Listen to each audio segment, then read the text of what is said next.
सवेरे 3 बजे गोता लगाने गए तो ये धीर समीर का जो तट है, क्षेत्र है, यहीं की बात है। तो बोले वहां एक महात्मा यमुना जी के बिल्कुल जल के सहारे बैठे हुए दिखाई पड़े। उनके शरीर से चंद्रमा की जैसी कांति निकल रही थी, सारा शरीर चमक रहा था उनका, और अस्थि मात्र शरीर था। सिर पर जटा थे और शरीर पर केवल एक लंगोटी थी, कुछ नहीं, तिलक स्वरूप भी नहीं था, केवल जटा थे। जटा से लगते थे कोई तपस्वी संत हैं, और स्वरूप वगैरह कोई मस्तक पर नहीं था, लंगोटी उनके शरीर पर थी बस।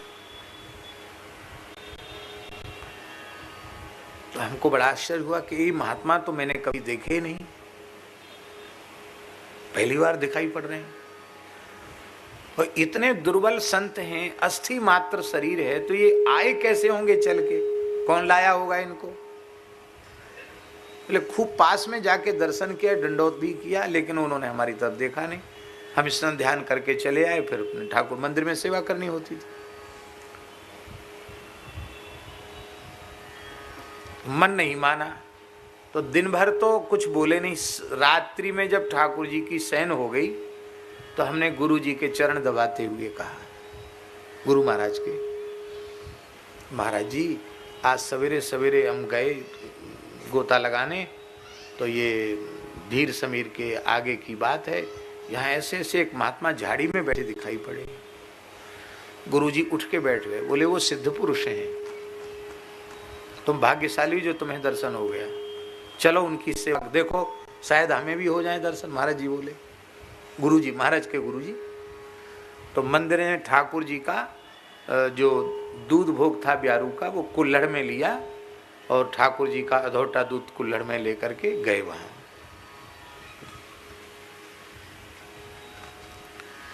तो महाराज जी के गुरुजी ने भी साष्टांग किया उनको, महाराज जी ने भी साष्टांग किया और बड़ी प्रार्थना की कि महाराज कुछ बोलो सही। तो उन संत ने नेत्र खोले और देखा, और देख करके कहा, बच्चा राम राम करो, यहाँ विक्षेप मत करो। तो महाराज जी के गुरुजी ने कहा कि आपका पहले कभी ब्रज में दर्शन नहीं हुआ, आप कहाँ से पधारे हैं और ऐसे कैसे यहाँ तक आए? तो उन्होंने कहा कि मैं अपने संकल्प से यहाँ आया हूँ, क्योंकि मेरा शरीर कहीं आ जा नहीं सकता, योग बल से मैंने संकल्प किया और मैं यहाँ आ गया। आप आहार क्या लेते हैं? तो वे संत बोले कि मैं केवल वायु का ही आहार करता हूँ और कोई चीज धरती की ग्रहण नहीं करता हूँ। तो महाराज जी आप आए कहाँ से? तो उन्होंने कहा मैं यमुनोत्री के ऊपर निवास करता हूँ। क्या कहा? यमुनोत्री के ऊपर निवास करता हूँ, यमुना जी की शरण में निवास करता हूँ। तो फिर महाराज के गुरुजी ने पूछा, महाराज जी आपकी आयु क्या हो गई है? उन्होंने कहा, बच्चा जानकर क्या करोगे, विश्वास तो करोगे नहीं? कहा नहीं करेंगे महाराज। बोले यमुनोत्री के ऊपर तपस्या करते करते मुझे 10,000 वर्ष व्यतीत हो गए।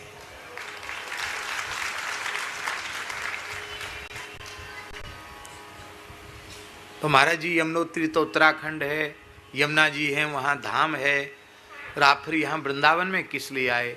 इतना सुनते ही उनके नेत्रों से आंसू बहने लगे और बोले, बच्चा साधन भूमि है उत्तराखंड और फल भूमि है वृंदावन।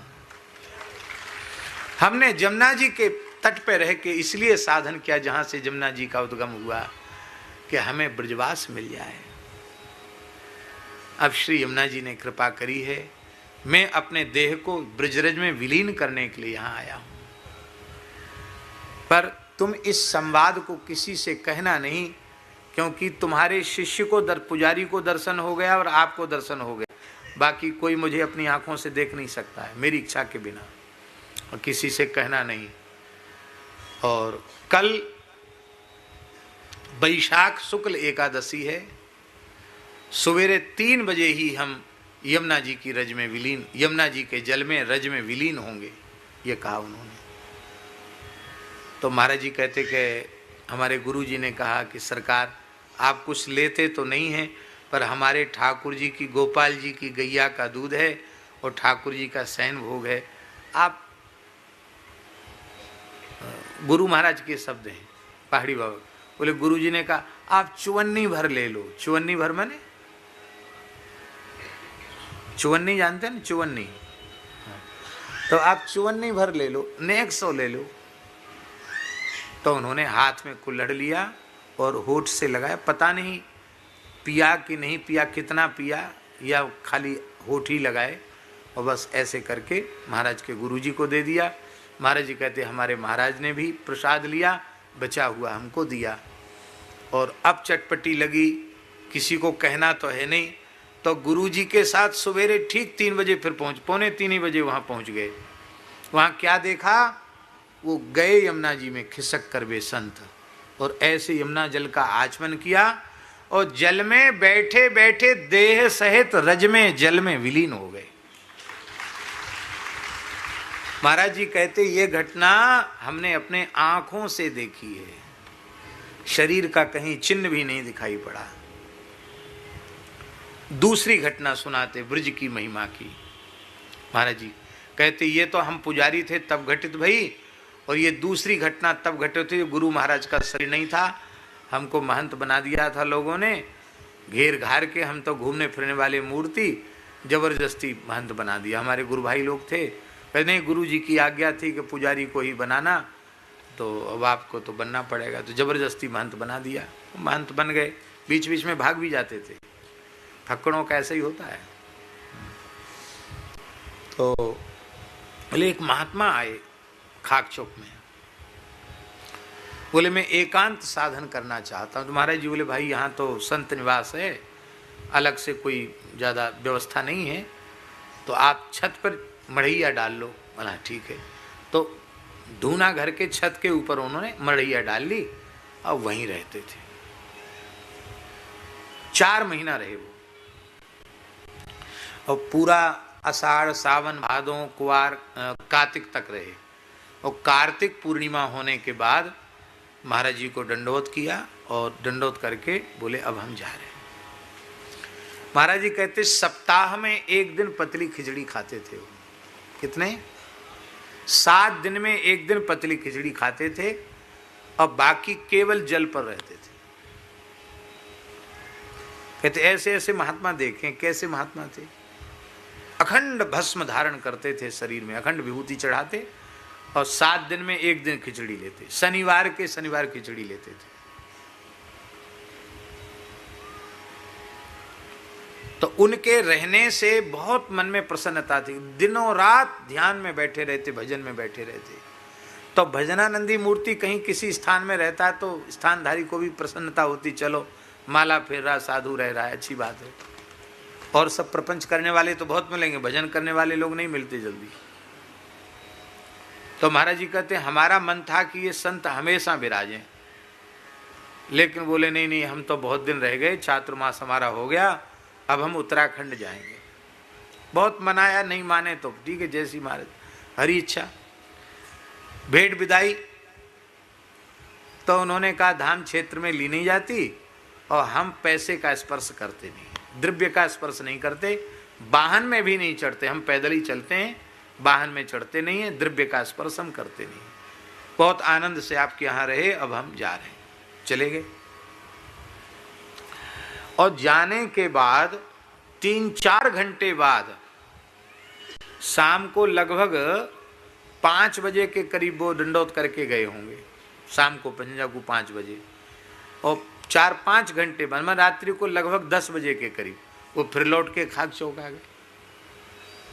हमें बड़ा आश्चर्य हुआ कि इतना मनाया तब तो माने नहीं, अब फिर चले आए यहाँ, शायद हो सकता है कोई बात होगी।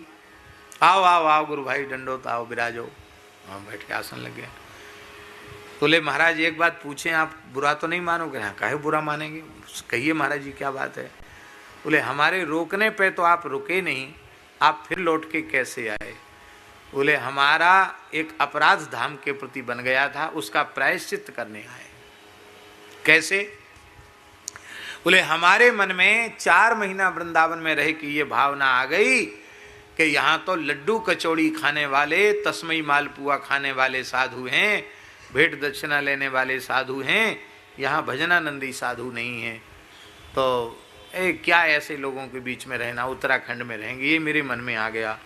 तो मन में सोचे 4 महीना रहे, वृंदावन परिक्रमा नहीं की, आज परिक्रमा कर लें। तो परिक्रमा करते हुए रमण रीति पहुंचे। रमण रीति हम लोगों के समय में भी रमण रीति में कोई बिल्डिंग विल्डिंग नहीं थी, सब रज थी वहाँ, केवल 12 घाट स्थान था पुराना, और सब वहाँ रज थी। आपने तो देखा ही है पुराना समय। हमने कच्ची परिक्रमा वृंदावन की करी है, सन 1981-82 की बात बता रहे हैं। तो महाराज जी बोले वहां बैठ के हमने मानसी सेवा की, सीताराम जी की मानसी में सेवा की। मानसी सेवा होते ना, संत लोग करते, मन में ही सारी सेवा करते हैं। तो मैं मानसी सेवा की और 1-1.5 घंटे सेवा करके वहाँ से मैं चला। तो जुगल घाट जैसी आया तो एक महात्मा मिले। वो महात्मा बैठे थे, गुदड़िया सी ओढ़े थे, और जुगल घाट के पास एक लता के नीचे बैठे थे। ए बाबा इधर आओ, इधर आओ। पहुंचे, बोले एक बात हम तुमसे पूछें, बुरा तो नहीं मानोगे? नहीं नहीं, बुरा क्या को मारे, पूछिए। बोले राम जी विश्वामित्र जी के यज्ञ की रक्षा के लिए गए तो अकेले गए कि कोई साथ में था? तो बोले हमने कहा लक्ष्मण जी साथ में थे। अब वनवास लीला में गए तो अकेले गए कि कोई साथ था? बोले माता जी तो थी पर लक्ष्मण जी भी साथ में थे। तो लक्ष्मण जी जब से प्रकट भये तब से कभी उन्होंने, लक्ष्मण जी ने रघुनाथ जी का संग नहीं छोड़ा। और आप इतने दिन से मानसी सेवा करते हो, केवल सीताराम जी के लक्ष्मण जी को नमस्कार तक नहीं करते हो। अरे वो तो संपूर्ण जीवों के आचार्य हैं, गुरु हैं। लक्ष्मण जी की कृपा के बिना सेवा में सिद्धि नहीं होती है। तुमसे बड़ा अपराध बन रहा है, तुम लक्ष्मण जी की भी सेवा किया करो। सीताराम जी की सेवा के बाद लक्ष्मण जी के चरणों में कम से कम फूल तुलसी रख के प्रणाम तो किया करो। ओ बोले हम तो आश्चर्यचकित हो गए कि हम रमण रेती में बैठकर मानसी सेवा कर रहे हैं और ये संत जुगल घाट पर बैठकर मेरी मानसी सेवा को देख रहे हैं, और हम लक्ष्मण जी का आदर नहीं करते। बात तो पक्की है, हम तो बहुत समय हो गए लक्ष्मण जी का ध्यान ही नहीं करते। बोले ये अपराध बन रहा है आपसे। तो हम रोने लगे कि महाराज जी आप तो बड़े सिद्ध पुरुष हैं। तो हंसकर बोले बच्चा भूल में मत पड़े, ब्रजमंडल सिद्धों की सराय है। क्या कहा? तुम जो अपने मन में भाव लेके जा रहे हो ना कि सब लड्डू कचौड़ी खाने वाले हैं, लड्डू कचौड़ी खाने वाले नहीं, यहाँ तो भिखारियों के रूप में भी सिद्ध बैठे हैं, पागलों के रूप में भी सिद्ध बैठे हैं। ये वृंदावन सिद्धों की सराय है। अभाव लेके मत जाओ, कुछ दिन रहो, राम राम करो। अब देखो भला लक्ष्मण जी को भूलना नहीं, लक्ष्मण जी का भजन, लक्ष्मण जी को भी फूल तुलसी चढ़ाया करो। सो महाराज ये लीला आज घटना घट गई। अब हम कुछ दिन और रहेंगे। तो महाराज जी कहते साल भर और रहे वो महात्मा, बाद में गए। फिर विचरने वाले महात्मा थे, चले गए, आगे चले गए। ये बात है, ये वृंदावन धाम की नहीं। माने संत आज भी अनुभव करते हैं श्री ब्रजमंडल दिव्य है। आज भी बड़े बड़े रसिक सिद्ध संत ब्रज में विराजते हैं, प्रकट में भी विराजते हैं और अप्रकट में भी विराजते हैं। बस कृपा हो जाए तो उनका दर्शन हो जाए।